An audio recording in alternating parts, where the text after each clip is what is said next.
Coming up on Look Today, well, 9th and 10th grade P-Tech students held their final project exhibition today, and we were there.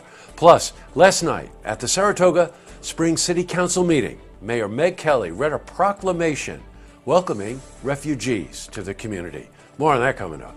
And school districts voted on budgets yesterday. We've got those details. All ahead on Look Today.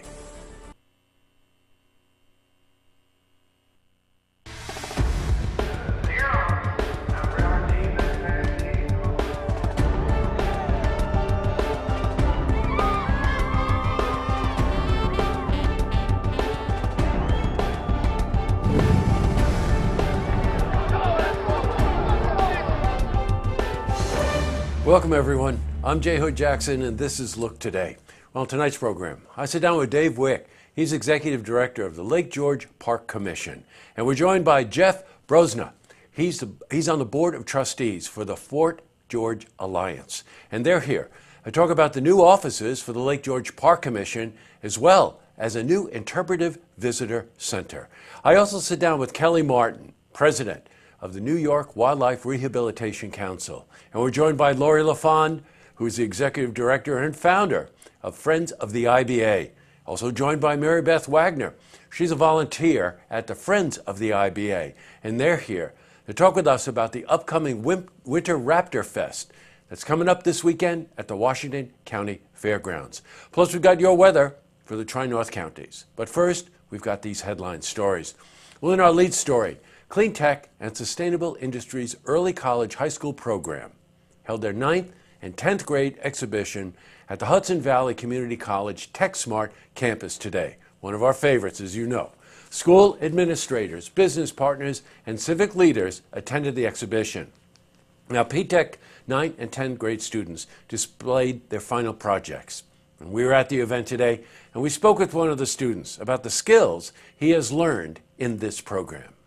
I learned time management a lot because we didn't have a lot of time and we had to order parts that weren't really that high quality but came in enough time. And we learned a lot about just building things in general because Nate had to solder everything and we had to build this box, and it was out of really cheap materials that were hard to put together. So it was a lot of hands-on skills. You know, I know I've said it before, but it is so inspiring to meet these students and to see these projects, which included some solar-powered bikes and boats. It's remarkable what these kids are doing. They are the future. All right, in other news, well, the Saratoga Springs City Council meeting took place last night, and a proclamation was read in support of the relocation of refugees in the Saratoga Springs community. Now, Saratoga Springs High School Amnesty International Club wrote this proclamation, sent it to the council, where it was passed unanimously. Well, this makes Saratoga Springs only the 16th city in the whole nation to pass such a proclamation. Well, as you know, we're at every city council meeting. Last night was no exception, and that's when Mayor Meg Kelly spoke. Now, therefore, I, Meg Kelly, Mayor of the City of Saratoga Springs, join with my fellow council members and the citizens of Saratoga Springs in welcoming refugees to our community and declaring our support for the resettlement of refugees regardless of religion, race, nationality, sexual orientation, gender identity, or country of origin. It is our hope that other New York State communities will join in supporting a stronger national effort to resettle the world's most vulnerable refugees. Wow. Congratulations to the City Council. Switching from news to weather, today was beautiful, partly cloudy, but the temperatures were right up there, mid-70s. Well, let's see how the rest of the week is shaping up. For a more detailed look at our weather, let's head to the Glens Falls Weather Center for a look at your first forecast. Thanks, Jesse. I'm meteorologist Clarence Sponsor with your first look weather update on Look TV. Here's your national satellite and radar from earlier today.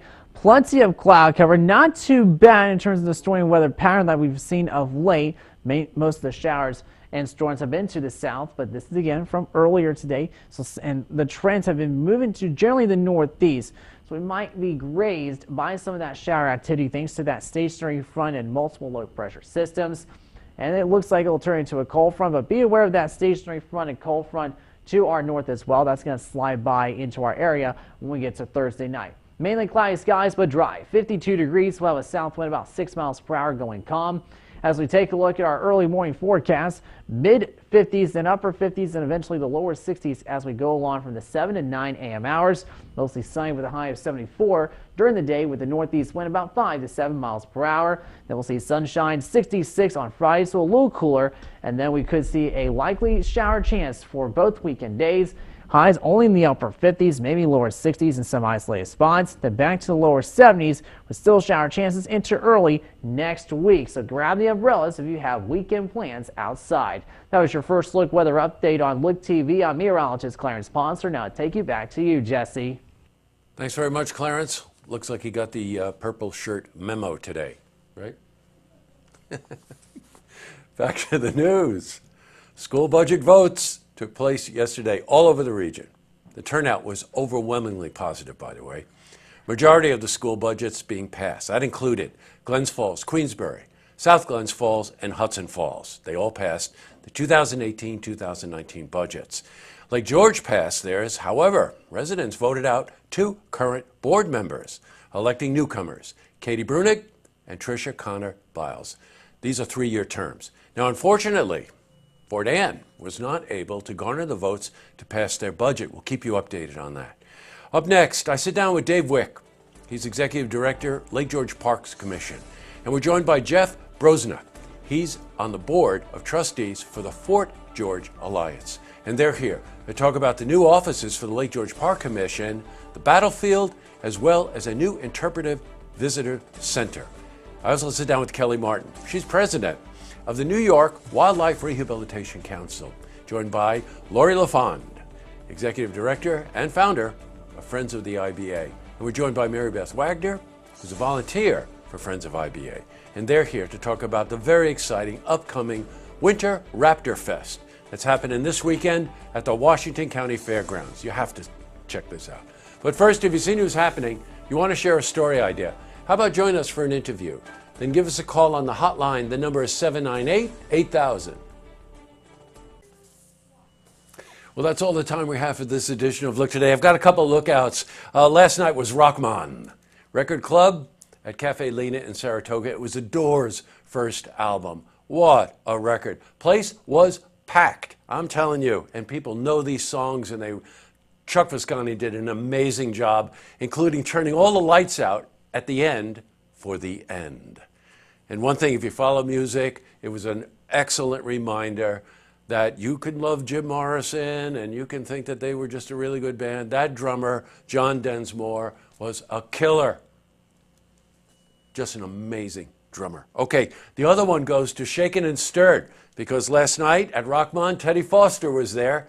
And so we were talking about Shaken and Stirred. That's tomorrow night. Now, don't forget, it's an early start. It's like 5:30 out at Saratoga National. There's no cover charge for this thing. You just have to go, order some drinks, help these battling bartending groups raise the most money for UPH. A really worthwhile cause.